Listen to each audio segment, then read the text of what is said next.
स्वागत है दोस्तों आपका हमारे इस यूट्यूब चैनल पे।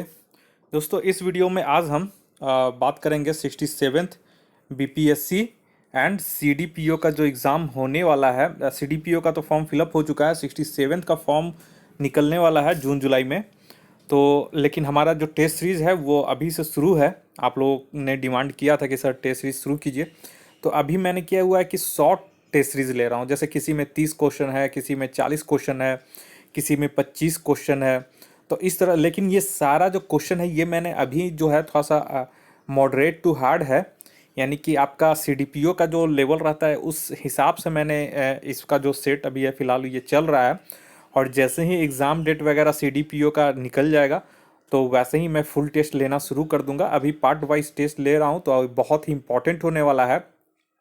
और लगभग जब फॉर्म फिलअप होगा तब आप में फुल कॉन्फिडेंस आ जाएगा, अगर आप हमारे इस पूरे टेस्ट सीरीज़ को फॉलो कीजिएगा तो।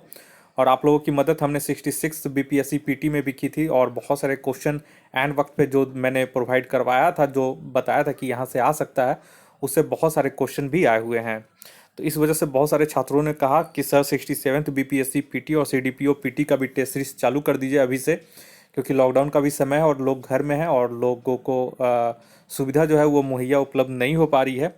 तो इस वजह से मैंने ये शुरू कर दिया ताकि आप लोग भी समय रहते टेस्ट सीरीज देखते रहें और डेली कुछ ना कुछ समय हमें भी दें हमारी इस यूट्यूब चैनल को। और इसके माध्यम से जो भी मटेरियल उपलब्ध करवाया जा रहा है उसे एक बार कम से कम जरूर देख लें, आने वाले एग्जाम में आपको जरूर फायदा मिलेगा। तो चलिए ज़्यादा देर ना करते हुए दो टेस्ट मैंने डाल दिया है 67th बीपीएससी एंड सीडीपीओ का, और इसका प्लेलिस्ट भी बना दिया, आप लोग देख सकते हैं। और जो टेलीग्राम चैनल है वहाँ पे मैं इसका पीडीएफ दे दूंगा। देखिए ये टेस्ट आप लोग कैसे दीजिएगा, जो मैंने टेस्ट ही शुरू किया, जैसे ये जो पीडीएफ है इसका पीडीएफ मैं अपने टेलीग्राम चैनल पे सेंड कर दूंगा, ठीक है। टेलीग्राम चैनल मेरा है confusion9.2.11, वहाँ पे आप लोग ज्वाइन हो जाइए, ठीक है। और वहाँ पे मैं इस पीडीएफ को मैं सेंड कर दूंगा टेस्ट सीरीज को। वहाँ से सबसे पहले आप क्या कीजिए कि आप अपना एक कॉपी में लीजिए, क्वेश्चन नंबर 1 2 3 जितने भी क्वेश्चन है उतना नोट कर लीजिए।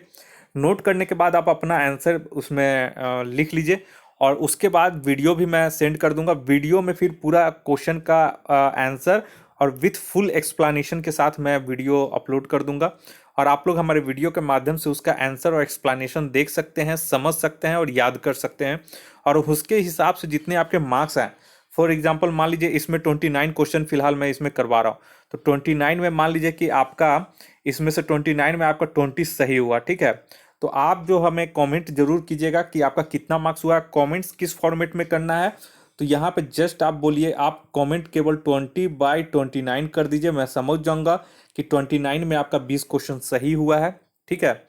और उसी तरह मान लीजिए किसी का 18 नंबर सही हुआ, तो 18 क्वेश्चन सही हुआ तो 18/29 कर दीजिए, यानी कि ऑब्लिक है 18/29। अपना मार्क्स जरूर कमेंट कीजिए ताकि मुझे भी पता चले कि आप लोग का कितना मार्क्स आ रहा है। तो आप लोग उम्मीद है कि समझ गए होंगे, और सारा का जो भी लिंक है डिस्क्रिप्शन बॉक्स में मैं दे दूंगा, वहाँ से आप हमारा टेलीग्राम चैनल हमसे कैसे कांटेक्ट कर सकते हैं, कुछ अपना सुझाव है तो दे सकते हैं, सारा कुछ मैं डिस्क्रिप्शन बॉक्स में दे दूंगा। वहाँ से आप लोग डाउनलोड करके चेक कर सकते हैं। तो चलिए ज़्यादा देर न करते हुए शुरू करते हैं test number 3, 67th BPSC and CDPO PT test series 2021-22। चलिए यहाँ पे देखिए पहला क्वेश्चन बोल रहा है भारतीय न्यायपालिका का संगठन है, तो ये किस प्रकार का संगठन है। तो यहाँ पे आंसर हो जाएगा ऑप्शन सी, शंक्वाकार। शंक्वाकार कैसे होता है, तो देखिए ऐसे होता है, ठीक है। ये हो गया शंक्वाकार आकृति का। तो यहाँ पे देखिए भारतीय न्यायपालिका का संगठन जो है वो शंकु की आकृति का होता है, जिसके शिखर पर यानी यहाँ पर उच्चतम न्यायालय है तथा नीचे उच्च न्यायालय है, ठीक है। और उसके बाद फिर उसके अधीनस्थ फिर यहाँ पे न्यायालय है। तो ये शंकु आकार का होता है। दूसरा क्वेश्चन आइए, दूसरा बोला मुंसिफ मजिस्ट्रेट हैं, तो ये किस तरह के मजिस्ट्रेट होते हैं। तो दूसरा का सही आंसर हो जाएगा ऑप्शन बी, सिविल मामलों की सुनवाई करने वाला, ठीक है। याद रखिएगा सिविल मामलों के। तो यहाँ पे देख लीजिए, सिविल मामलों को देखने वाले मजिस्ट्रेट को मुंसिफ मजिस्ट्रेट या सिविल जज तथा आपराधिक मामलों को देखने वाले मजिस्ट्रेटों का प्रमुख मुख्य न्याय मजिस्ट्रेट होता है। तो ये आप लोग ध्यान रखिएगा। नेक्स्ट क्वेश्चन आइए तीसरा नंबर में। तीसरा क्वेश्चन बोला हुआ कौन सी समिति है जिसकी स्थापना भारत सरकार अधिनियम 1919 के तहत सर्वप्रथम 1921 ईस्वी में की गई थी। तो तीसरा का सही आंसर हो जाएगा ऑप्शन सी, लोक लेखा समिति की। और यह जो है यह संसद की सबसे महत्वपूर्ण एवं पुरानी वित्तीय समिति है। इसका गठन भारत सरकार अधिनियम 1919 के तहत सर्वप्रथम 1921 में किया गया था। और इस समिति में वर्तमान में कुल 22 सदस्य, जिसमें से 15 लोकसभा के और 7 राज्यसभा के होते हैं। नेक्स्ट क्वेश्चन आइए 4th नंबर में। चौथा नंबर क्वेश्चन बोल रहा है निम्नलिखित में से कौन से कथन सत्य हैं। ठीक है, तो चौथा का यहाँ पे देखिएगा ऑप्शन ए जो है, ऑपरेशन पोलो के तहत हैदराबाद को भारत में मिलाया गया, ये कथन जो है ये सत्य है। ठीक है, देखिए 26 अक्टूबर 1947 को भारत में कश्मीर का विलय कर लिया गया। तो यहाँ पे 1948 है, जबकि ये 1947 होगा। ठीक है, वहीं पे अब देखिए 1927 ईस्वी में गठित बटलर समिति का उद्देश्य भारत सरकार तथा देशी रियासतों के बीच संबंधों की जांच करना था और आर्थिक तथा वित्तीय स्थिति के सुधार के संबंध में सुझाव देना था। तो यहाँ पे कश्मीर के मुद्दे ये गलत है, आपका एक्सप्लेन कर दिया। तीसरा में आइए, इसमें देखिए क्या बोल रहा है कि देखिए 1963 में असम से नागालैंड को अलग करके 16वां राज्य बनाया गया था, ना कि 18वां। तो ये क्वेश्चन तीनों ऑप्शन जो है गलत है, केवल एक जो है ऑप्शन ए ये सही है।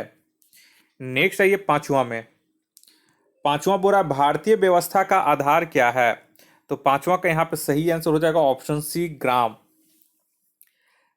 यहाँ पे भारतीय व्यवस्था का आधार पूछ रहा है। ठीक है, तो इसका हो जाएगा ऑप्शन सी।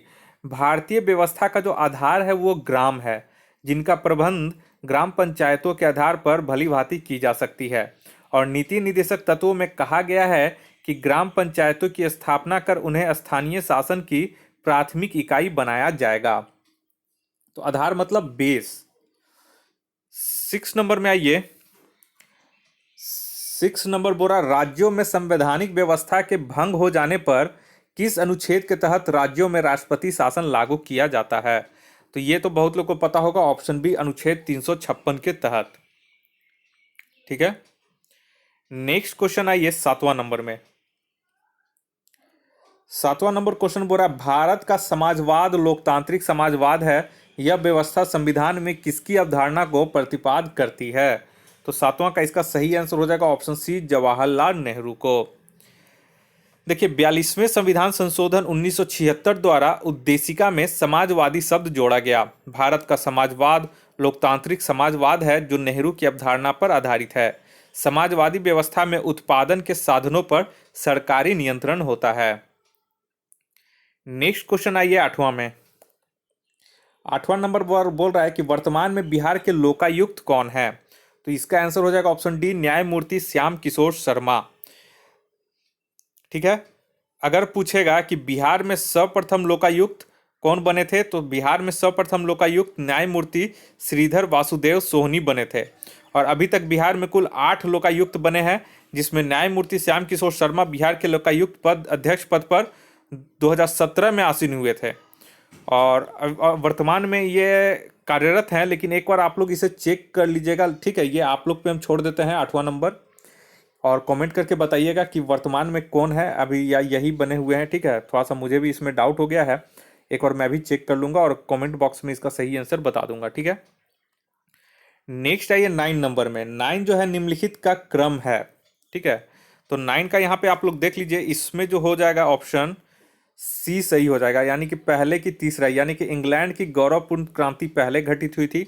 और ये कब घटित हुई थी, तो 1688 ईस्वी में। ठीक है, उसके बाद हुआ था अमेरिकी क्रांति। अमेरिकी क्रांति कब हुआ था, तो ये हुआ था 1776 ईस्वी में। ठीक है, उसके बाद आइए, उसके बाद चौथे नंबर पे, ये तीसरे नंबर पे घटित हुआ था फ्रांसीसी क्रांति, ये हुआ था 1784 ईस्वी में। और उसके बाद आइए औद्योगिक क्रांति, ये हुआ था 18वीं शताब्दी में। ठीक है, तो इस तरह से तीसरा सी क्रम सही होगा। नेक्स्ट आइए 10 नंबर में। 10 नंबर बोल रहा है प्रस्तावना के तहत इनमें से कौन सी स्वतंत्रता सुनिश्चित नहीं होती है। तो 10 का यहाँ पे हो जाएगा ऑप्शन ई। देखिए प्रस्तावना नागरिकों की विचार, ठीक है, अभिव्यक्ति, धर्म और उपासना की आज़ादी सुनिश्चित करती है। तो इस वजह से ये सभी हो जाएगा, लेकिन पूछ रहा है नहीं है, तो इनमें से कोई भी ऑप्शन सही नहीं था, इसलिए उपयुक्त में से कोई नहीं, इसका ऑप्शन हो जाएगा ऑप्शन ई। 11 नंबर आइए, उद्देशिका यानी कि प्रस्तावना के, देखिए इसको उद्देशिका बोलते हैं, प्रस्तावना बोलते हैं और इंग्लिश में प्रीएम्बल बोलते हैं, के तहत संविधान का मूल स्रोत क्या है। तो 11 का इस बहुत लोग को पता होगा, इसका हो जाएगा उद्देशिका के तहत संविधान का मूल स्रोत क्या है। ठीक है, तो यहाँ देखिए उद्देशिका का आरंभ क्या होता है, हम भारत के लोग सबसे होती है, और इसका तात्पर्य है कि संविधान का जो मूल स्रोत है वो भारत की जनता है, वही समस्त शक्तियों का केंद्र बिंदु है, इसलिए इसका ऑप्शन बी हो जाएगा। नेक्स्ट है ये 12 नंबर में, 12 बुरा, भारत में किस तरह की शासन प्रणाली अपनाई गई है। तो 12 का यहाँ पे हो जाएगा ऑप्शन बी, संसदीय शासन प्रणाली अपनाई गई है, और ये जो लिया गया है ये इंग्लैंड से लिया गया है। नेक्स्ट है ये 13 नंबर में, 13 बुरा है, कल्याणकारी राज्य की अवधारणा भारतीय संविधान के किस खंड में है। तो 13 का यहाँ पे सही आंसर हो जाएगा ऑप्शन ए, राज्य के नीति निर्देशक तत्व में है। देखिए संविधान के भाग 4 में अनुच्छेद 36 से अनुच्छेद 51 तक राज्यों के नीति निर्देशक निर्धारण में मार्गदर्शन में कुछ पवित्र कर्तव्यों का उल्लेख इसमें किया गया है, और संविधान के नीति निर्देशक तत्व तो आयरलैंड के संविधान से लिया गया है। 14 नंबर क्वेश्चन में आइए, 14 बोल रहा है कि केंद्र में द्वैध शासन किस अधिनियम के तहत लागू किया गया। तो 14 का याद रखिएगा, बहुत इंपॉर्टेंट क्वेश्चन है, ऑप्शन डी हो जाएगा, भारत सरकार अधिनियम 1935 के तहत। ठीक है, तो इसका आंसर ऑप्शन डी हो जाएगा। देखिए 1919 के भारत सरकार अधिनियम के तहत प्रांतों में, ठीक है, प्रांतों में द्वैध शासन स्थापित किया गया था। बहुत लोग कंफ्यूज हो जाते हैं, यहाँ पे केंद्र पूछा है ना कि प्रांत पूछा है, इसलिए आप लोग हमेशा ध्यान रखिएगा, अगर प्रांत पूछता तो प्रांत में फिर 1919 अधिनियम हो जाता। ठीक है, लेकिन यहाँ पे केंद्र पूछा है, इसलिए इसका ऑप्शन डी हो जाएगा। देखिए 1919 के भारत सरकार अधिनियम के तहत प्रांतों में द्वैध शासन स्थापित किया गया था, जबकि भारत सरकार अधिनियम 1935 के तहत प्रांतों में द्वैध शासन खत्म कर दिया गया और केंद्र में द्वैध शासन को लागू किया गया। नेक्स्ट है ये 15 नंबर में, 15 नंबर क्वेश्चन बोल रहा है किस अधिनियम के तहत वर्मा को भारत से अलग कर दिया गया। तो 15 का इसका हो जाएगा ऑप्शन ए, भारत सरकार अधिनियम 1935 के तहत। तो भारत से वर्मा को इसमें अलग कर दिया गया और दो नए प्रांत उस समय उड़ीसा एवं सिंध का निर्माण किया गया। नेक्स्ट है ये 16 नंबर में, 16 बुरा है गिलोटीन कटौती एवं साधारण कटौती निम्नलिखित में से किस प्रस्ताव के अंतर्गत सम्मिलित किया जाता है। तो 16 का यहाँ पे सही हो जाएगा ऑप्शन सी, समापन प्रस्ताव। देखिए कटौती या समापन प्रस्ताव किसी सदस्य द्वारा किसी मामले पर वाद विवाद को समाप्त करने के लिए प्रस्तुत किया जाता है। इसके तहत साधारण कटौती, घटकों में कटौती और एक कंगारू कटौती एवं गिलोटीन कटौती का प्रावधान किया गया है। 17 नंबर में आइए, 17 बुरा, राज्यों की लोकसभा में स्थानों का आवंटन किस संविधान संशोधन द्वारा अधिनियमित कर दिया गया। तो यहाँ पे 17 का जो सही आंसर हो जाएगा ऑप्शन सी, 84 संविधान संशोधन। तो यहाँ पे देखिए राज्यों को लोकसभा में स्थानों के आवंटन को 84वें संविधान संशोधन अधिनियम वर्ष 1971 की जनसंख्या के आधार पर वर्ष 2026 तक स्थिर कर दिया गया है। तो 17 का आप लोग नोट कर लीजिएगा। एक और मैं फिर से दोहरा देता हूं कि राज्यों को लोकसभा में स्थानों के आवंटन को 84वें संविधान संशोधन अधिनियम वर्ष 1971 की जनसंख्या के आधार पर, ठीक है ना, द्वारा वर्ष 2026 तक स्थिर कर दिया गया, यानी 2026 तक अब कोई इसमें चेंजेस नहीं किया जाएगा। और यहाँ पे पूछ देगा कि कौन से जनसंख्या के आधार पे किया गया है, 2011 के कि 1971 के। तो 1971 के जनसंख्या के आधार पर इसको स्थिर किया गया है। नेक्स्ट है ये 18 नंबर में, 18 बुरा, पेशा अधिनियम 1996 का संबंध है। तो 18 के ये हो जाएगा ऑप्शन ए, ग्राम सभा को सशक्त बनाने से। ठीक है, पंचायतों के प्रावधान अनुसूचित क्षेत्रों का विस्तार अधिनियम 1966 के तहत ग्राम सभा को सशक्त बनाने का लक्ष्य रखा गया है और इसके तहत अनुसूचित क्षेत्रों में विकास परियोजनाओं के लिए भूमि के अधिग्रहण से पूर्व और अनुसूचित क्षेत्रों में ऐसी परियोजनाओं से प्रभावित व्यक्तियों को पुनर्स्थापन या पुनर्वास से पूर्व ग्राम सभा अथवा उपयुक्त स्तर की पंचायतों से परामर्श किया जाएगा। तो ये पेशा कानून इसी के लिए बनाया गया है। नेक्स्ट क्वेश्चन है ये 19 नंबर में। 19 नंबर बोल रहा है कैबिनेट मिशन 1946 के अध्यक्ष कौन थे? तो यहाँ पे 19 का जो सही आंसर हो जाएगा ऑप्शन डी हो जाएगा, पैंथिक लॉरेंस। देखिए 14 मार्च 1946 को प्रधानमंत्री एटली ने हाउस ऑफ कॉमन्स में यह घोषणा किया कि प्रत्येक भारतीयों को स्वतंत्र होने का अधिकार है, और इसके लिए उन्होंने कैबिनेट मंत्रियों की एक 3 सदस्यीय मिशन जिसके सदस्य स्टैनफोर्ड क्रिप्स जो व्यापार बोर्ड के अध्यक्ष थे, उसके बाद लॉर्ड पैंथिक लॉरेंस ये भारत सचिव थे, और एवी अलेक्जेंडर जो कि नौसेना मंत्री थे को मिशन में शामिल किया गया, और इस मिशन के अध्यक्ष जो थे वो लॉर्ड पैंथिक लॉरेंस थे जो कि भारत सचिव थे, और यही कैबिनेट मिशन 1946 नाम दिया गया। नेक्स्ट है ये 20 नंबर में कैबिनेट मिशन योजना के तहत अंतरिम सरकार का गठन कब किया गया? तो 20 का इसका हो जाएगा ऑप्शन सी, सितंबर 1946 ईस्वी में। कैबिनेट मिशन योजना के तहत 24 अगस्त 1946 को प्रथम अंतरिम सरकार की घोषणा की गई तथा 2 सितंबर 1946 को पंडित जवाहरलाल नेहरू के नेतृत्व में एक अंतरिम सरकार गठित किया गया। नेक्स्ट है ये 21 नंबर में। 21 बोरा 42वें संविधान संशोधन के तहत संविधान में कौन से शब्द नहीं जुड़े थे? तो इसमें पूछा नहीं जुड़े थे, तो 21 के यहाँ पे देख लीजिए ऑप्शन बी जो था धर्मनिरपेक्ष, ये नहीं जुड़े हुए थे।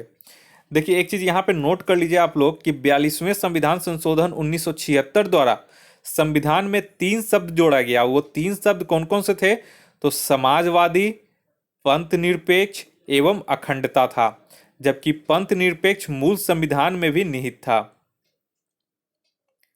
तो यहां पे आप लोग एक चीज ये चीज नोट कर लीजिएगा, ठीक है। नेक्स्ट क्वेश्चन आइए 22 नंबर में। यहाँ पे थोड़ा सा एक्सप्लेन में थोड़ा सा मैंने ये धर्मनिरपेक्ष था वो संविधान के मूल संविधान में ही निहित था, ठीक है। तो यहाँ पे पूछा 42वें संविधान संशोधन के तहत जो नहीं जुड़ा था, स्वाभाविक है धर्मनिरपेक्ष नहीं जुड़ा था, बाकी ये तीनों जुड़ा हुआ था, तो इस हिसाब से बी इसका सही हो जाएगा। 22 नंबर में आइए। 22 बोल रहा है कि किस वाद में उद्देशिका यानी कि प्रस्तावना को संविधान की मूल आत्मा कहा गया है? तो 22 का याद रखिएगा, ये हो जाएगा ऑप्शन सी, गोलकानाथ मामले में। देखिए इसका याद रखिएगा 22 का, न्यायमूर्ति हिदायतुल्लाह ने गोलकनाथ बनाम पंजाब राज्य के प्रकरण में उद्देशिका को संविधान की मूल आत्मा कहा है, जबकि डॉक्टर भीमराव अंबेडकर ने संवैधानिक उपचारों का अधिकार यानी कि आर्टिकल 32 को संविधान की मूल आत्मा कहा है। तो अगर पूछेगा कि आर्टिकल 32 को किसने संविधान की मूल आत्मा कहा है, तो भीमराव अंबेडकर, और पूछेगा कि प्रस्तावना को किसने संविधान की मूल आत्मा कहा है, तो न्यायमूर्ति हिदायतुल्लाह ने। और किस केस में? तो गोलकनाथ बनाम पंजाब राज्य। बहुत लोग गोलकनाथ बनाम केरल राज्य कर देते हैं, कुछ तमिलनाडु राज्य कर देते हैं, तो आप लोग उससे गलत मत कीजिएगा, ये हुआ था गोलकनाथ बनाम पंजाब राज्य के प्रकरण में। नेक्स्ट है ये 23 नंबर में। 23 बोल रहा है भारत एक गणतंत्र देश है, इसका क्या अर्थ है? तो 23 का इसका सीधा अर्थ है ऑप्शन ए, भारत का अध्यक्ष वंशानुगत न होकर निर्वाचित होगा, यही इसका गणतंत्र का मतलब होता है। 24 नंबर आइए। स्त्री एवं पुरुषों को समान कार्य के लिए समान वेतन। तो 24 का यहां पे हो जाएगा ऑप्शन ए, ये एक मूल अधिकार है। इसका भी बहुत बढ़िया क्वेश्चन इसमें भी पूछता है कि रणधीर सिंह बनाम भारत संघ मामले में सर्वोच्च न्यायालय ने कहा कि अनुच्छेद 14, 16 तथा 39 क के अंतर्गत स्त्री तथा पुरुष दोनों को समान कार्य के लिए समान वेतन का अधिकार एक संवैधानिक लक्ष्य है, अतः यह एक मूल अधिकार है। तो इसका भी इंपॉर्टेंट नोट कर लीजिएगा। नेक्स्ट है ये 25 नंबर में। 25 बोला है किस संविधान संशोधन के तहत संपत्ति के अधिकार को मूल अधिकार का दर्जा हटाकर विधिक अधिकार का दर्जा दिया गया है? तो 25 का ये हो जाएगा ऑप्शन सी, 44वें संविधान संशोधन। तो यहाँ पे नोट कर लीजिएगा 25 का कि मूल संविधान में नागरिकों को 7 मूल अधिकार प्रदान किए गए थे, लेकिन 44वें संविधान संशोधन अधिनियम 1978 द्वारा संपत्ति के मूल अधिकार को भाग 3 से हटाकर अनुच्छेद 300 क के अंतर्गत विधिक अधिकार के रूप में अंतर्विष्ट कर दिया गया। 26 नंबर आइए। 26 बोरा 11वें मूल कर्तव्य को संविधान में कब जोड़ा गया? तो इसका हो जाएगा ऑप्शन बी वर्ष 2002 में। तो 86 यानी 86वें संविधान संशोधन अधिनियम 2002 के तहत 11वें मूल कर्तव्य के रूप में 6 से 14 वर्ष तक के बच्चों को शिक्षा का अवसर प्रदान करने का कर्तव्य बच्चों के माता पिता या संरक्षक पर, जो उनके बच्चों के जो संरक्षक होंगे या फिर जो माता पिता उनके होंगे, उन पर आरोपित कर दिया गया और यही इसका मूल कर्तव्य इसी में जोड़ा गया 86 संविधान संशोधन अधिनियम 2002 में। नेक्स्ट है ये 27 नंबर में, इनमें से किसने भारतीय संविधान को आवश्यकता से अधिक कठोर कहा है? तो 27 का यहाँ पे हो जाएगा option B sir Ivor Jennings ने। सर आइवर जेनिंग्स ने भारतीय संविधान को आवश्यकता से अधिक कठोर संविधान कहा है, जबकि केसी ह्यूवर के अनुसार भारतीय संविधान अधिक कठोर तथा अधिक लचीला के मध्य एक अच्छा संतुलन स्थापित करता है। नेक्स्ट है ये 28 नंबर में, 28 बोरा इनमें से कौन जेवीपी समिति के सदस्य में शामिल नहीं थे? तो इसमें 28 का हो जाएगा ऑप्शन डी के.एम. पणिकर। धर आयोग के रिपोर्ट के मद्देनजर कांग्रेस कार्य समिति ने राज्यों के पुनर्गठन के संदर्भ में जवाहरलाल नेहरू, सरदार वल्लभ भाई पटेल तथा पट्टाभी सीतारामैया की 3 सदस्यीय समिति का गठन किया था और इस समिति ने अपनी रिपोर्ट 1 अप्रैल 1949 को प्रस्तुत किया। तो इसमें के.एम. पणिकर जो नहीं थे, बाकी ये तीनों थे इसमें शामिल। नेक्स्ट है ये 29 नंबर और इस टेस्ट का आखिरी क्वेश्चन है ये, ठीक है। इनमें से किस समिति का संबंध पंचायती राज व्यवस्था से नहीं है? तो किसका संबंध नहीं है? तो 29 का यहाँ पे देखिए ऑप्शन ई हो जाएगा। क्यों? इसका ऑप्शन ई हो जाएगा, देखिए उपयुक्त सभी समिति का संबंध पंचायती राज व्यवस्था से है, लेकिन यहाँ पे पूछ रहा है किस में से नहीं, तो उपयुक्त में से कोई नहीं हो जाएगा, क्योंकि इन सभी का जो संबंध है ये पंचायती राज व्यवस्था से ये सभी लोग संबंधित है, अतः इसका आंसर ऑप्शन ई हो जाएगा। तो इस तरह से करके बहुत ही महत्वपूर्ण ये क्वेश्चन था और थोड़ा सा आप लोग को मॉडरेट टू हार्ड लगेगा, लेकिन इसके एक्सप्लेनेशन के बाद आपको ये सारा कुछ क्लियर हो जाएगा बेसिक, और उसके बाद किसी भी तरह से क्वेश्चन आपसे पूछेगा तो आप लोग ज़रूर उसका अच्छे से समझ करके, अगर नहीं भी जानते होंगे तो आप लोग फिर भी क्वेश्चन ऑप्शन देख करके आप समझ जाइएगा कि कौन सा क्वेश्चन सही होगा, तो आसानी से आप लोग, क्योंकि ऑप्शन ई जो रहता है वो थोड़ा कंफ्यूजिंग रखता है, इसलिए इसका पूरा एक्सप्लेनेशन मैंने किया है इस टेस्ट सीरीज का। इसी तरह से आगे भी आप लोग को टेस्ट सीरीज मिलता रहेगा। अगर आपने हमारा अभी तक इस चैनल को ज्वाइन नहीं किए हैं तो जल्द से जल्द आप हमारे इस चैनल को ज्वाइन कर लें और हमारे टेलीग्राम चैनल से जरूर ज्वाइन कर लें। सारे का लिंक जो है मैं अपने डिस्क्रिप्शन बॉक्स में दे दूंगा, वहां से आप लोग डायरेक्ट ज्वाइन हो सकते हैं। इस वीडियो को देखने के लिए आप लोग का बहुत बहुत शुक्रिया। आपका दिन मंगलमय हो। धन्यवाद।